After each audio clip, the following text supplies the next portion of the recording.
Yo mga idol, kumusta? Mandarigma Sports TV nga pala, ating pag-usapan. Gilas Pilipinas, opisyal na ang financial line-up para sa Asian Games at Arvin Tolentino to Gilas Pilipinas. Pero bago na nga yan, kung bago ka pa lang sa aking channel, huwag mong kalimutan mag-like sa aking video at mag-subscribe at click ang notification bell para lagi kang updated sa ating latest upload natin. Pero ating talakayin, una natin pag-usapan. So nakakalungkot na balita nga ng Gilas Pilipinas na wala sa listahan nga si Jason Perkin at Dabis Kevin Abueva sa listahan ng 60 player na pwede makapaglaro sa Asian Games. At pumutok nga kahapon mga idol na wala sa listahan nga ang apat na player ng Gilas Pilipinas na si Jason Perkin at Calvin Abueva at Terence Romeo at Maula Tutua. Nasira na nga ang pag-i-effort ni Coach Tim Kun mga idol para makapaghanda na nga sa Asian Games. Walang Calvin Abueva at Terence Romeo sa listahan ng binigay ng SBP. Sobrang nahihinayang nga ang dalawang player dahil hindi na nga ito masasama pa sa ating national team ng Gilas Pilipinas para sa paparating na Asian Games.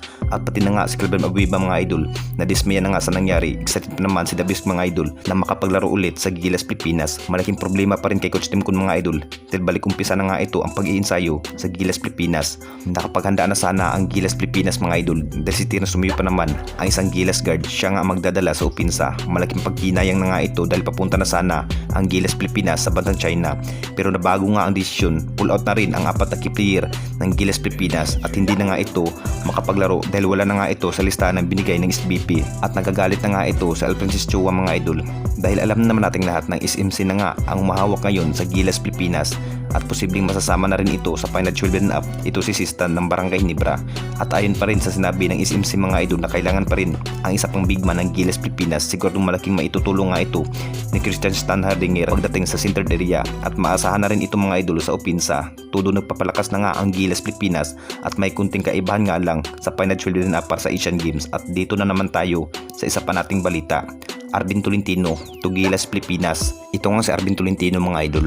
Big impact na nga ito sa ating national team na Gilas Pilipinas. Sa naging posisyon nga ni Arvin Tolentino mga idol, isa rin itong magagaling na gunner sa Gilas Pilipinas. Siya nga ang bilang kapalit kay Terence Romeo dahil hindi na nga ito makapaglaro pa si Terence Romeo mga idol sa Asian Games dahil wala na nga ito sa listahan sa binigay ng SBP. Marami na nga nagsasabi baka sinadya na nga ito ng SBP mga idol na maiiba nga ang financial line-up ng Gilas Pilipinas dahil SMC na nga ang nagdadala ngayon sa ating pambansang kupunan na national team ng Gilas Pilipinas at nasa Gilas practice na nga ito ang nasabing gunner na si Arvin Tolentino. Malaking bagay pa rin kay Coach Tim Kun mga idol kay Arvin Tolentino dahil kabisado na rin ni Arvin Tolentino kung anong posisyon na ibibigay ni Coach Tim Kun dahil ex-Barangay Hinebra na nga ito. Siguradong magandang pagmasdan pa rin ng panibagong line-up ng Gilas Pilipinas kahit nagbago nga ng konti ang Gilas Pilipinas sa financial line-up para sa paparating na Asian Games. Anong masasabi ninyo mga idol tungkol sa ating video? At yan lang ang ating topic mga idol. Comment down lang kayo kung meron lang kayong gustong sabihin. Comment down lang kayo at sa susunod na naman ng ating video. Maraming salamat mga idol.